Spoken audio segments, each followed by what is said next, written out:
Hello, fellow heirs, and welcome back to Weekday Wind Down with the Word, where we are reading through the book of Exodus. And today we will be reading the 38th chapter of Exodus in the NLT version. This chapter includes building the altar of burnt offerings, building the washbasin, building the courtyard, and inventory of material. So without any further ado, let's get started. Building the altar of burnt offerings. Next, Bezalel used acacia wood to construct the square altar of burnt offering. It was 7.5 feet wide, 7.5 feet long, and 4.5 feet high. He made horns for each of its four corners so that the horn and the altar were all one piece. He overlaid the altar with bronze. Then he made all the altar utensils of bronze: the ash buckets, shovels, basin, meat forks, and fire pans. Next, he made a bronze grating and installed it halfway down the side of the altar under the ledge. He cast 4 rings and attached them to the corner of the bronze grating to hold the carrying poles. He made the poles from acacia wood and overlaid them with bronze. He inserted the poles through the rings on the side of the altar. The altar was hollow and was made from planks. Building the washbasin. Bezalel made the bronze washbasin and its bronze stand from bronze mirrors donated by women who served at the entrance of the tabernacle. Building the courtyard. Then Bezalel made the courtyard, which was enclosed with curtains made of finely woven linen. On the south side, the curtains were 150 feet long. They were held up by 20 posts set securely in 20 bronze bases. He hung the curtains with silver hooks and rings. He made a similar set of curtains for the north side, 150 of curtains held up by 20 posts set securely in bronze bases. He hung the curtains with silver hooks and rings. The curtains on the west end of the courtyard were 75 feet long, hung with silver hooks and rings, and supported by 10 posts set in 10 bases. The east end, the front, was also 75 feet long. The courtyard entrance was on the east end, flanked by 2 curtains. The curtain on the right side was 22.5 feet long and was supported by 3 posts set into 3 bases. The curtain on the left side was also 22.5 feet long and was supported by 3 posts set into 3 bases.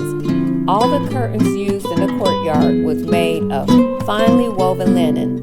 Each post had a bronze base, and all the hooks and rings were silver. The top of the post of the courtyard was overlaid with silver, and the rings to hold up the curtains were made of silver. He made the curtain for the entrance to the courtyard of finely woven linen, and he decorated it with beautiful embroidery in blue, purple, and scarlet thread. It was 30 feet long, and its height was 7.5 feet, just like the curtains of the courtyard walls. It was supported by 4 posts, each set securely in its own bronze base. The tops of the posts were overlaid with silver, and the hooks and rings were also made of silver. And the tent pegs used in the tabernacle of the courtyard were made of bronze. Inventory of material. This is an inventory of the material used in building the tabernacle of the covenant. The Levite compiled the figures as Moses directed, and Ithamar, son of Aaron, the priest, served as recorder.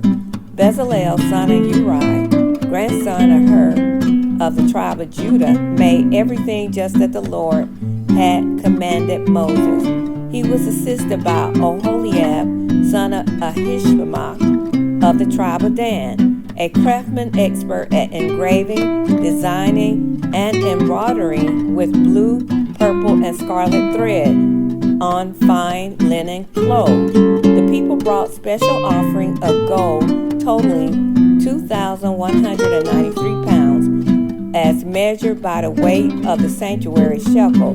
This gold was used throughout the tabernacle. The whole community of Israel gave 7,545 pounds of silver as measured by the weight of the sanctuary shekel.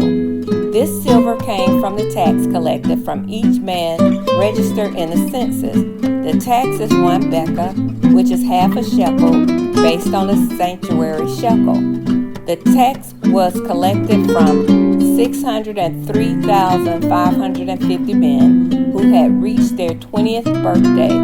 The 100 bases for the frames of the sanctuary walls and for the posts supporting the inner curtain required 7,500 pounds of silver, about 75 pounds for each base. The remaining 45 pounds of silver was used to make the hooks and rings to overlay the tops of the posts.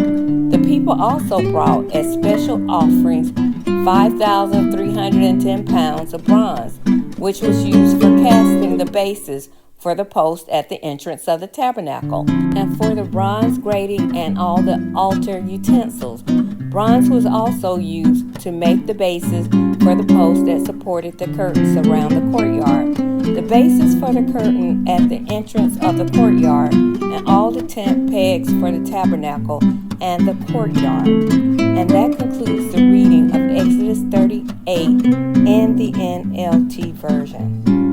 Okay, as I was reading through this, I was thinking, man, God really has all of this organized. I know I talked about this yesterday, but as I was reading and thinking about how organized this was, I was thinking that, someone could really use this as a pattern.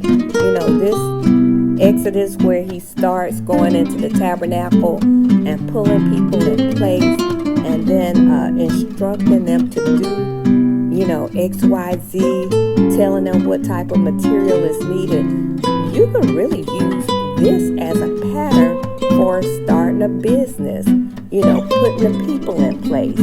It may just start off with you, one person, but then, eventually you're going to have people in certain areas of the business, and then you need certain material. So you need to make sure you know how much material you need to create those items. And also you need to hire people that are skilled in working with those materials and that will know how to put it together. You need to have a pattern of how to put that item together. And I know all of this, people do this already today in businesses. But if you were one that was first starting off fresh and you didn't want to go to somebody to pay them to show you how to put together a plan for your business, then this right here that we've been reading is definitely, to me, I'm thinking, is a pattern for how you can structure your business or put it together. Maybe structure is the wrong word, but I was just thinking about that, and I was thinking about how the Bible is definitely, basic instruction before leaving earth. There is everything that's contained in the Bible, everything. And so maybe my mind is just working differently. You guys, please let me know what you think about my thoughts on this, because that just came to me and I never thought about that before.